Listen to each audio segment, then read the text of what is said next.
el plan de despoblación del planeta.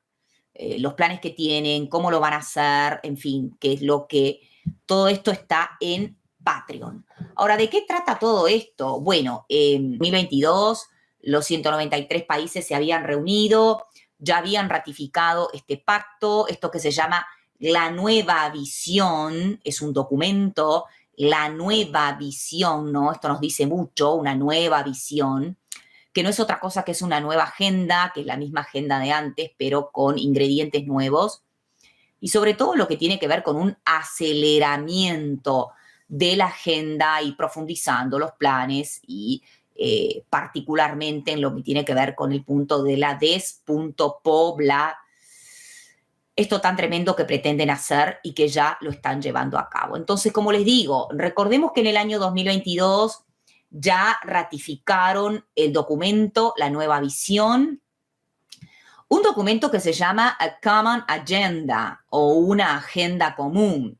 ¿Y por qué esto? Bueno, porque reúne a 193 países y esto, bueno, se está incluyendo la élite de Oriente y la élite de Occidente.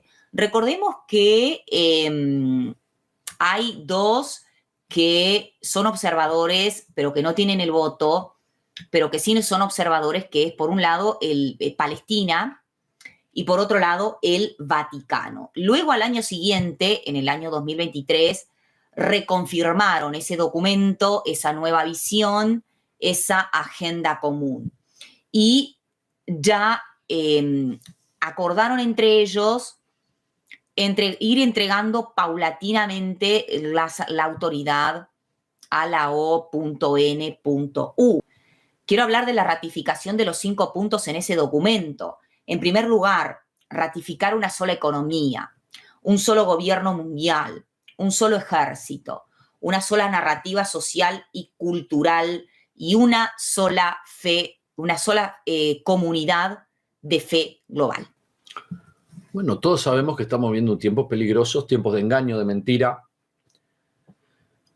Y es interesante que esta organización, a todos esos personajes que están allí dentro, nadie los votó, nadie los eligió, pero están todos allí diseñando sus estrategias. ¿Por qué? Porque en el fondo, a la élite, la ideología que le gusta es la comunista. Ustedes vean cómo se organizó esta organización y es todo un modelo comunista. Tienen un secretario general, tienen todos distintos después comisarios y etcétera, etcétera, etcétera, ¿no? Y eso tenemos que tenerlo claro, porque claro, ellos lo que quieren no les importa. Ellos obviamente hablan del pueblo, que todo esto es para el bien de nosotros. Claro, sí son buenísimos. Pero eso es mentira. Lo único que quieren es control. Quieren controlarnos, quieren quitarnos libertades, quieren tenernos cada vez más manipulados y bien sujetados, ¿verdad? Entonces, tenemos que tener claro que esta organización va a ser fundamental en todo lo que viene y en el gobierno del hombre de pecado, hijo de perdición. Algunos temas centrales ya los de Virginia y otros. El cambio CLI es la mayor farsa que hay.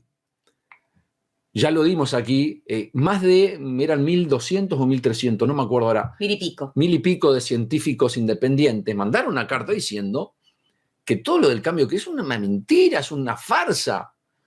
Y vemos cómo, por ejemplo, aquí nomás en Montevideo ahora se vanagloriaban la intendencia del departamento de Montevideo, de que se han hecho más de 80 o 90 kilómetros de ciclovías. Pero lo que no se da las personas no se están dando cuenta que eso es porque están preparando las ciudades de 15 minutos.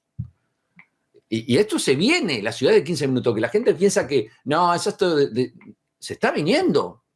Entonces, se están preparando todo el terreno para que tenerte en esos lugarcitos de 15 minutos que te tengan contento, que podés tener todas tus cosas ahí, para que no te muevas. Porque nosotros somos culpables de todo. Se viene la huella de carbono, se vienen restricciones. ¿Por qué? Porque, claro, hay que salvar al planeta. Porque nosotros somos el culpable. Esa narrativa es mentira, es un engaño. Es una mentira.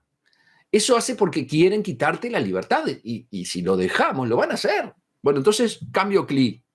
Ya nos tienen reaburrido. Gobernanza digital. Cuidado con esto, queridos hermanos. Se viene todo esto de la gobernanza digital que es tremendo. Esto es tremendo. Sabemos el tiempo histórico que estamos viviendo. Todos lo sabemos. Estamos en el periodo de la pre-gran tribulación. Y sabemos que, como dice Apocalipsis, por 42 meses va a haber el reinado del hombre pecado, hijo de perdición, que va a ser un reinado tiránico. Y esta organización va a ser parte de eso, va a ser una parte fundamental. ¿Por qué van todos los presidentes a dar cuentas todos los años? Porque ya la soberanía nacional está muy erosionada. Entonces, ¿ellos qué van a hablar y hablan todo uno, hablan el otro? Van a dar cuentas a la élite, porque la mayoría, el 99,9%, todos dependen de las directrices que vengan de arriba y le dicen, sí, mirá, estamos cumpliendo este plan, sí, estamos haciendo esto que nos dijeron. O sea, ¿qué van a decirle? Le rinden cuentas y le dicen, mirá, estamos siguiendo lo que ustedes quieren que sigamos. Y a eso van los presidentes allí, a esa organización. Y era un poquito también lo que mencionaba el hermano Cristian, ¿no? Con relación a la instauración de la segunda Torre de Babel. Yo lo cuento en la trilogía de Raza de Víboras, que hago un análisis de qué fue lo que pasó con la primera Torre de Babel, por qué Dios la dejó sin efecto, y que la segunda Torre de Babel es justamente lo que tiene que ver con erguirse el mundo entero en contra de Dios nuevamente, ¿no? Pero no solo el mundo entero, sino una unión de los ángeles caídos, una unión de la raza de víboras y una unión del mundo entero. El mundo entero menos nosotros los cristianos verdaderos, los hijos de Dios, obviamente esto se sobreentiende.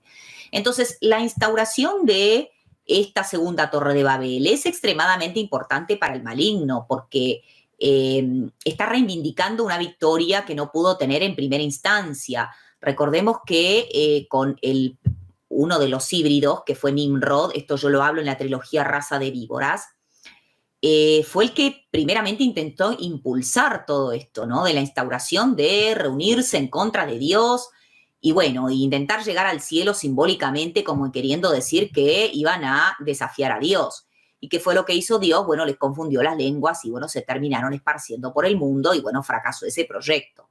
Al fracasar ese proyecto, claro que el enemigo de la humanidad quedó con muchísima rabia y en el fin de los tiempos se le permitiría volver a hacer este proyecto para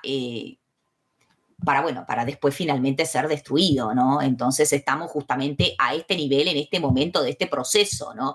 De instauración de esta segunda Torre de Babel y la Torre de Babel, la segunda Torre de Babel es esto, ¿no? Incluye este sistema, es algo inmenso, incluye la O.N.U, principalmente, ahí es el foco, ¿no? La O.N.U con todas sus organizaciones satélites y obviamente que la segunda Torre de Babel es algo mucho más sofisticado que la primera. La primera Torre de Babel fue enseguida del diluvio y bueno, había muchísimo menos recursos.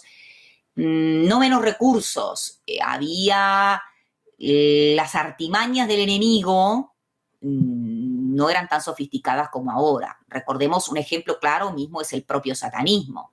El satanismo clásico que nosotros tenemos en mente es el de las cruces invertidas y las túnicas negras, pero ahora hay otros tipos de satanismo. Hay otros rostros que hasta hace años no había.